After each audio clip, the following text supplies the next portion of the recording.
जय हिंद दोस्तों।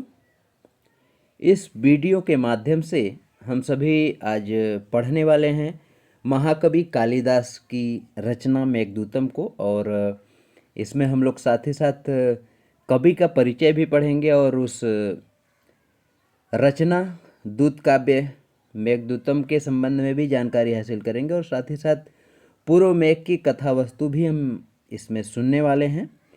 तो जो कि टीजीटी पीजीटी दोनों ही परीक्षाओं में महत्वपूर्ण है। आइए जानते हैं इस मेघदूतम का जो उपजीव्य है वह रामायण है और मुख्य कथा जो है वह यह है कि उत्कंठित हृदय की वियोग दशा का इसमें वर्णन किया गया है। यह दो खंडों में पूर्व मेघ एवं उत्तर मेघ में विभक्त है। पूर्व मेघ में रामगिरी से लेकर, रामगिरी वह जगह है जहाँ जो वियोगी यक्ष था वह रह रहा था अपने स्वामी की साप, जो कि 1 वर्ष अपनी प्रेमिका से विलग रहने का, अलग रहने का उसको शाप दिया गया था। तो वह रामगिरी आश्रम में आकर के रहता था और वहाँ से लेकर के अलकापुरी तक के मार्ग का वर्णन किया गया है। साथ ही साथ जो उत्तर मेघ है उसमें प्रिया के लिए संदेश प्रेषण का वर्णन है। जो उत्तर मेघ है उसमें उस यक्ष के द्वारा, हेममाली के द्वारा मेघ के माध्यम से अपनी प्रेमिका, जिसको कि विशालाक्षी नाम से जाना जाता है, उसको संदेश भेजने का कार्य किया गया है। नायक जो है वो किंकर यक्ष है नायक हेममाली, और नायिका यक्षिणी विशालाक्षी। इस मेघदूतम में जो छंद प्रयुक्त हुआ है मित्रों वह है मंदाक्रांता। इसमें रस जो है विप्रलंब श्रृंगार है, श्रृंगार का वियोग श्रृंगार इसमें जो है प्रयुक्त है। शैली जो है वह कालिदास की शैली वैदर्भी है। गुण इसमें प्रसाद गुण प्रयुक्त हुआ है। और श्लोकों के संख्या की बात करें तो मल्लीनाथ के अनुसार 115 श्लोक जो है स्वीकृत हैं। उन्हीं 115 श्लोकों की यहाँ पे हम बात करेंगे। पूर्व मेघ में 63 श्लोक और उत्तर मेघ में पूरे 52 श्लोक हैं। काव्य का जो प्रकार है तो इसको गीति काव्य के रूप में जानते हैं, संदेश काव्य के रूप में जानते हैं और दूत काव्य के रूप में जानते हैं। आइए अब कथा की बात करते हैं। तो कथा शुरू होती है रामगिरी के आश्रमों में निवास करते हुए 8 महीने बीत चुके हैं। जिस यक्ष को जो शरीर से कृशकाय हो चुका है, जिसके हाथों की जो स्थिति है, हाथों से जो कड़ा है वह भी गिर चुका है, वह भी कृशकाय हो चुका है। तो कथा कुछ इस तरह से शुरू होती है। अपने किसी कर्तव्य में प्रमाद के कारण स्वामी के वर्ष भर के शाप से अभिशप्त कोई यक्ष अपनी महिमा को खोकर रामगिरी के आश्रमों में निर्वासन का दिन बिता रहा था। लगभग 8 माह बीत चुका था। प्रिया के वियोग से संताप ने उसे कृशकाय कर दिया था, उसको कमजोर बना दिया था और उसका समय बड़ी कठिनाई से बीत रहा था। ऋतुक्रम में आषाढ़ के प्रथम दिन, अब जो है इस ग्रंथ की शुरुआत जो है आषाढ़ से प्रथम दिवसे से हुआ है। तो आषाढ़ ऋतु का जो है पहला दिन था और उसने सामने जो है पर्वत शिखर पर मेघ को देखा। वियोगियों के ताप को बढ़ा देने वाले मेघ को, अब वियोगी जो हैं अपनी प्रिया से, अपने प्रेमी से जो बिछड़े हुए जन हैं, वह मेघ के आगमन पर तरह तरह के स्वप्न, तरह तरह के ख्वाब देखने लगते हैं। उनका ऐसा माना जाता है कि मानो जो संताप है वह कम होने लगता है मेघ को देख करके। तो वियोगियों के ताप को और बढ़ा रहा है, मिलन का और जो स्थिति है उसको तेज कर रहा है। ऐसे मेघ को प्रत्यक्ष देख करके उस यक्ष का हृदय जो है अपनी प्रिया के प्राणों की रक्षा के निमित्त विह्वल हो उठता है। उसने अचेतन मेघ के द्वारा ही अपने प्रेम संदेश भेजकर प्रिया को आश्वस्त करना चाहा है। वह यक्ष चाहता है कि यह मेघ जो है हमारा संदेश हमारी प्रेमिका तक लेकर के जाए कि मैं सही सलामत हूँ, मैं स्वस्थ हूँ और जल्द ही हमारी और हमारी प्रिया की मुलाकात होने वाली है। और आगे क्या कहा गया कि कामी को भला चेतन और अचेतन का विवेक कहाँ रहता है।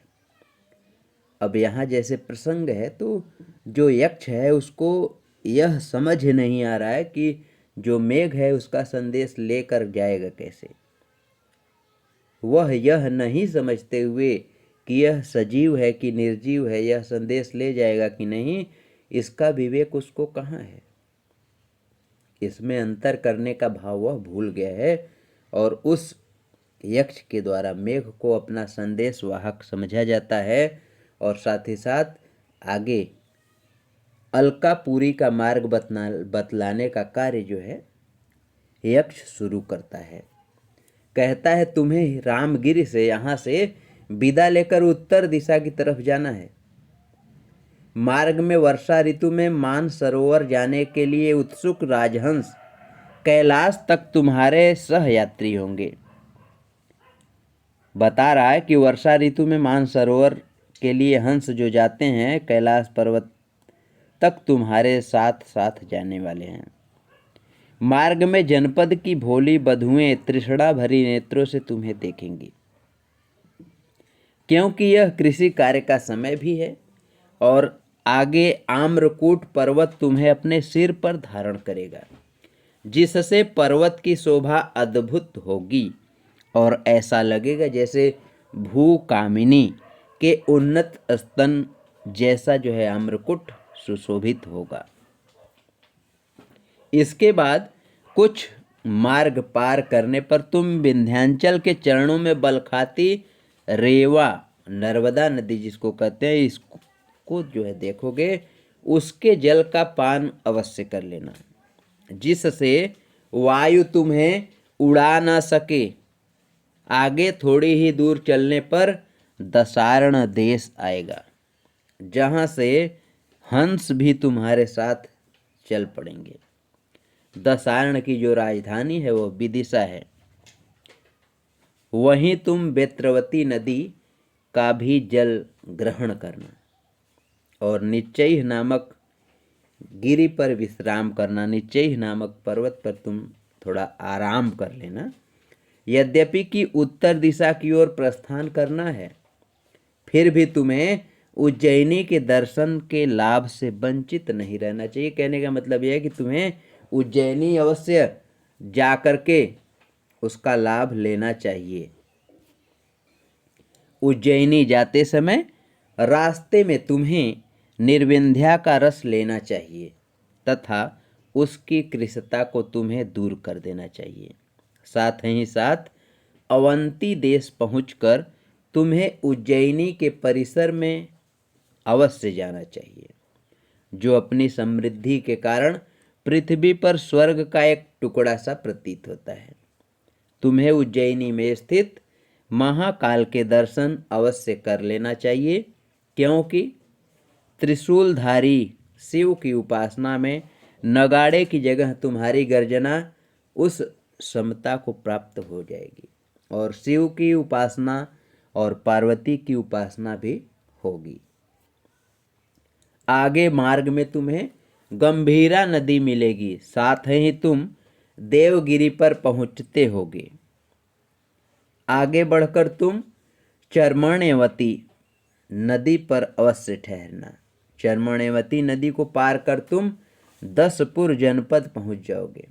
उससे आगे ब्रह्मावर्त जनपद आएगा, जिसमें प्रसिद्ध कुरुक्षेत्र तीर्थ है और वहाँ सरस्वती के पवित्र जल का, जिसके लिए बलराम ने अपने प्रिय मंदिरा का भी त्याग कर दिया था, उसका पान अवश्य करना और अपनी थकान दूर करना, अपने होने का सार्थक सबूत देना।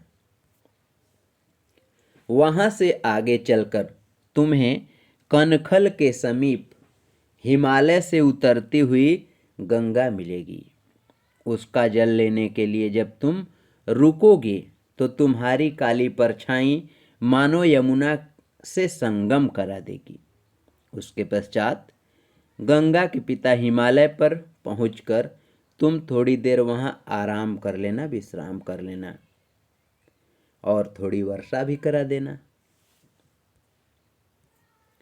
इसके पश्चात तुम कैलाश पर्वत पर पहुंच जाओगे, जहां देवादिदेव शंभु का निवास है। आगे तुम मानसरोवर का जल पी लेना और जब आगे तुम बढ़ोगे तो ऊंची ऊंची अट्टालिकाओं वाली अलकापुरी अवश्य ही पहचान लोगे। और वहीं अलकापुरी मेरी प्रेमिका का निवास स्थान है। वहीं अलकापुरी मैं रहता था और मेरी प्रिया मेरे आने की प्रतीक्षा कर रही होगी, जिससे तुम्हें यह संदेश देना है कि मैं यहाँ सुखपूर्वक कुशल पूर्वक हूँ और जल्द ही मेरी प्रिया से मेरा मिलन होने वाला है। प्रमुख सूक्तियों को देख लेते हैं। कथा इस तरह से समाप्त होती है पहले भाग की। मेघालोके भवति सुखिनो अप्यन्यथा वृत्ति चेत, कामार्ता ही प्रकृति के कृपणा चेतना चेतनेषु, रिक्तः सर्वो भवति ही लघु पूर्णता गौरवाय, ज्ञाता स्वादो विवृत जघना को विहातुम समर्थः, प्रायः सर्वो भवति करुणा वृत्ति आर्द्रांतरात्मा। धन्यवाद। उम्मीद है कवि परिचय, पूर्व मेघ की कथा वस्तु, कुछ प्रमुख सूक्तियों के साथ यह वीडियो आपको पसंद आएगा और आप इसको लाइक, सब्सक्राइब और शेयर अवश्य करेंगे।